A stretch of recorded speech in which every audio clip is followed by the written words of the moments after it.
ओम नमो भगवते वासुदेवाय। तो आज हम लोग श्रीमद् भागवतम के इस तृतीय स्कंद का 8वां अध्याय प्रारंभ कर रहे हैं और इस अध्याय का नाम है गर्भोदक साई विष्णु से ब्रह्मा का प्राकट्य। तो हम लोगों ने जैसे कि जाना था जो भगवान के पुरुष अवतार थे, गर्भोदक साई विष्णु, क्षीरोदक साई विष्णु और कारणोदक साई विष्णु। तो गर्भोदक साई विष्णु की नाभि कमल से ब्रह्मा जी का प्राकट्य हुआ था। और एक ध्यान देने की ये बात है कि किसी भी साधारण सामान्य पुरुष को एक जीव को उत्पन्न करने के लिए, एक बच्चे को उत्पन्न करने के लिए किसी महिला की आवश्यकता होती है। गर्भोदक साई विष्णु ने अपनी नाभि से कमल उत्पन्न करके उससे ब्रह्मा जी का प्राकट्य कर दिया। तो ये है ना, भगवान की भगवत्ता प्रकट करता है ना, भगवान की महानता प्रकट करता है।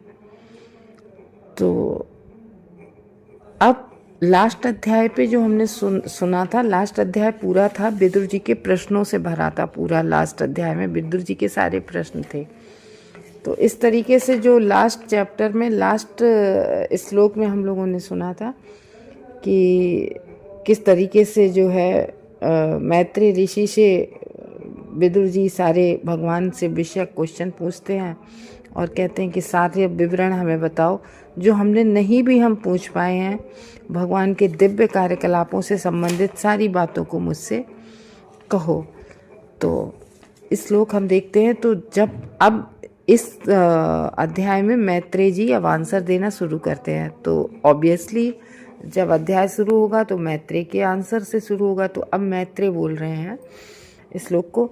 मैत्रेय उवाच सत्सेविनियो बत पुरुवंशो यल्लोकपालो भगवत प्रधाना बभूविथे हाजित कीर्तिमालां पदे पदे नूतनयस्य भीष्णम। तो मैत्रेय ऋषि कहते हैं कि सत सेवनीय मानी कि जो शुद्ध भक्त है भगवान के, उनकी सेवा करने का पात्र है। तो कौन थे? पुरुवंश। पुरुवंश किसका था? यही पांडव और कौरवों का, इसको ये पुरुवंश पूरा था। तो पुरुवंश में सारे भगवान के भक्त ही हुए हैं। और हम लोग कैसे जान सकते हैं? ऐसे ही देखो कि सबसे पहले पुरुवंश जो इन लोगों के जो पूर्वज थे, जैसे शांतनु, भीष्म पितामह और पांडु महाराज, जिन्होंने इतने भगवान के भक्त भी थे और इतने वीर योद्धा थे कि एक ही बाण से पूरा विश्व जीत लेते थे। और उन्हीं पांडु के पिताजी कौन थे? वेद व्यास। विदुर महाराज के पिताजी कौन थे? वेद व्यास। जो वेद व्यास कौन? जो भगवान के अवतार हैं। भीष्म पितामह की माँ कौन थी? गंगा मैया। तो मतलब ये पूरा पुरुवंश है। परीक्षित महाराज जो 7 दिन 7 रात, जिन्हें न चाय की ज़रूरत पड़ती थी, न पानी की ज़रूरत पड़ती थी, न खाना की ज़रूरत पड़ती थी, रात दिन न नींद की ज़रूरत पड़ती थी, रात दिन 7 दिन 7 रात ऐसे ही भागवतम सुनते रहे। इधर विदुर महाराज देखो, भागवत सुनने के लिए मैत्रेय ऋषि के पास गए, जो यमराज के अवतार हैं। तो मतलब किस किस की कहो, और 5 पांडवों की ले लो, अर्जुन महाभागवत, युधिष्ठिर महाभागवत, कुंती मैया भगवान की कितनी परम शुद्ध भक्त, मतलब एक से एक ग्रेटेस्ट भगवान के भक्त, और कितना बढ़िया वंश पूरा। तो इसलिए मतलब उसको ग्लोरीफाई कर रहे हैं, क्योंकि वो भगवान के भक्तों से भरा पड़ा है पूरा वंश। तो राजा पुरु का राजवंश शुद्ध भक्तों की सेवा करने हेतु ही योग्य है। सब देखो, 5 पांडव भगवान श्री कृष्ण की कितनी सेवा करते थे, क्योंकि उस वंश के सारे उत्तराधिकारी श्री भगवान के प्रति समर्पित हैं। सारे उत्तराधिकारी, ऐसा नहीं है कि उनके बुजुर्ग ही हों, भीष्म पितामह या शांतनु या भीष्म पितामह, मतलब यही सब लोग हों, पांडव लोग। परीक्षित महाराज, उनके जो नाती थे वो भी, मतलब ऐसा नहीं है कि बड़े, मतलब फिर आगे जैसे हम लोग देखते नहीं है कि वंश जब आगे बढ़ता है तो बच्चे और आगे होते, वो वैसे नहीं रहते, लेकिन इनके वंश में तो पूरी वंश परंपरा ही रही है सारी भगवत भक्तों की। तो कह रहे हैं कि ये सेवा करने हेतु योग्य है पूरा वंश, क्योंकि उस वंश के सारे उत्तराधिकारी भगवान के समर्पित हैं। तो विदुर से कह रहे हैं कि तुम भी तो उसी कुल में उत्पन्न हुए हो। मैत्रेय ऋषि कहते तुम भी उसी कुल के हो, उस कुल में तो सब भगवान के भक्त हैं, तुम भी उसी कुल में उत्पन्न हुए। और यह अद्भुत है कि तुम्हारे प्रयास से श्री भगवान की दिव्य लीलाएं प्रतिक्षण नूतन से नूतन होती चली जा रही। तो क्या कह रहे हैं, तुम्हारे प्रयास से, जबकि भागवतम कह कौन रहा, मैत्रेय ऋषि, लेकिन यहाँ श्रेय किसको दे रहे हैं, श्रेय दे रहे हैं विदुर महाराज। एक बात बताइए कि भागवतम जब कोई सुनने वाला नहीं होगा तो कहेंगे किससे, ये बात आती है ना। तो कह रहे हैं कि आपकी वजह से आप सुन रहे हैं, तो उस वजह से भगवान की दिव्य लीलाओं का हम कह रहे हैं, आप श्रवणम करने आए हैं, आप पूछ रहे हैं भगवत ज्ञान के बारे में, आप सुन रहे हैं, तो ये भागवतम हो रही है।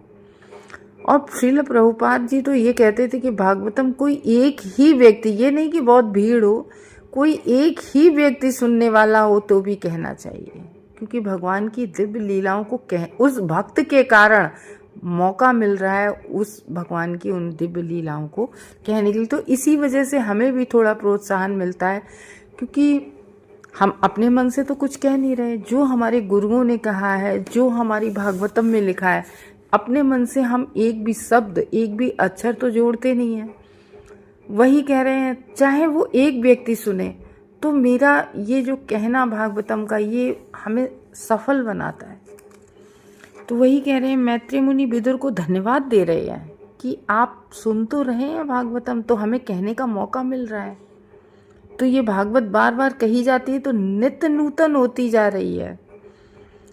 ये नहीं है कि वही कथा बार बार सुनने, क्योंकि वो भगवान की दिव्य लीलाओं को बार बार सुनो, बार बार नित्य नूतन लगती हैं, बड़ी आनंदित करने वाली होती हैं।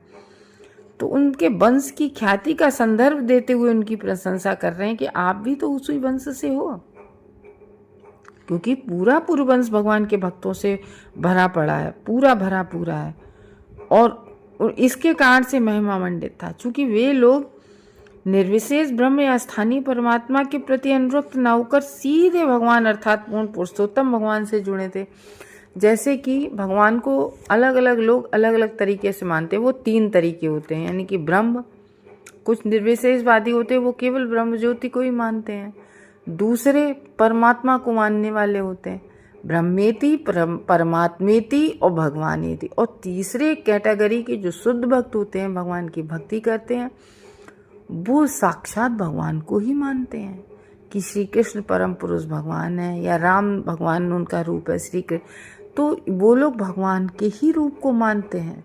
और निर्विशेषवादी ब्रह्म ज्योति को ही मानते हैं, वो मतलब इस तरीके से कुछ परमात्मा के, अरे हमारे आत्मा में ही परमात्मा है, वो स्वयं को ही परमात्मा मान, तो इस तरीके से। लेकिन शुद्ध भक्त भगवान हैं और भगवान को वो मानते हैं।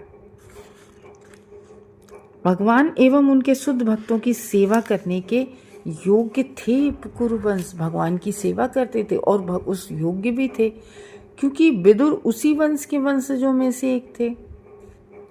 तो ये स्वाभाविक था कि भगवान के जो नित्य नूतन यश का था वो दूर दूर तक विस्तार करने में लग गए सब। भगवान का जो ग्लोरिफिकेशन है वो दूर दूर तक हो रहा था, महिमा मंडित कर रहे थे भगवान को। तो विदुर जैसे जब यदि व्यक्ति होंगे तो उनकी, विदुर जैसे व्यक्ति की महिमा मंडित संगति पाकर मैत्रेय मुनि आनंदित थे। मैत्रेय मुनि बड़े खुश थे कि आप आए, उनकी संगत से खुश थे कि आप आए हमारे पास भागवत सुनने के लिए, हमें कहने का मौका मिल रहा। इस बात से बड़े खुश हो रहे थे मैत्रेय ऋषि और धन्यवाद दे रहे थे विदुर महाराज को, क्योंकि विदुर की संगति तो बहुत वांछनीय मानी,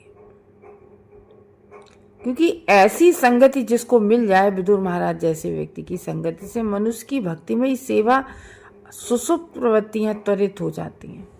यानी कि अगर ऐसे महान भक्तों की अगर संगत मिल जाए तो किसी की जो भक्ति सुप्त अवस्था में पड़ी है, जो भक्ति में बिल्कुल संलग्न नहीं है, वो भी व्यक्ति भक्ति करने लगता है। तो ये मतलब एक बहुत अच्छा यहाँ पर बता रहे हैं यहाँ पर कि भगवान के बारे में कहना, भगवान की कथा कहना और सुनना, ये कितना हम लोगों को आनंद पहुंचाने वाला है। और भगवान बहुत प्रसन्न होते हैं जब भगवान का, ये भी भगवान की एक सेवा है जब हम भगवान का ग्लोरिफिकेशन सुनते हैं। तो इसलिए हमारी भागवत में ना धर्म अर्थ काम मोक्ष किसी पर बल नहीं दिया है, केवल भगवान की भक्ति यानी कि भगवान के बारे में श्रवणम करना बहुत ज़रूरी है। और भगवान के भक्तों की संगत, क्योंकि अगर हम संगत में रहेंगे तो हमारी भक्ति कितनी भी सुप्त अवस्था में पहुंच जाए वो भी जागृत अवस्था में आ जाती है। हरे कृष्ण भक्तों।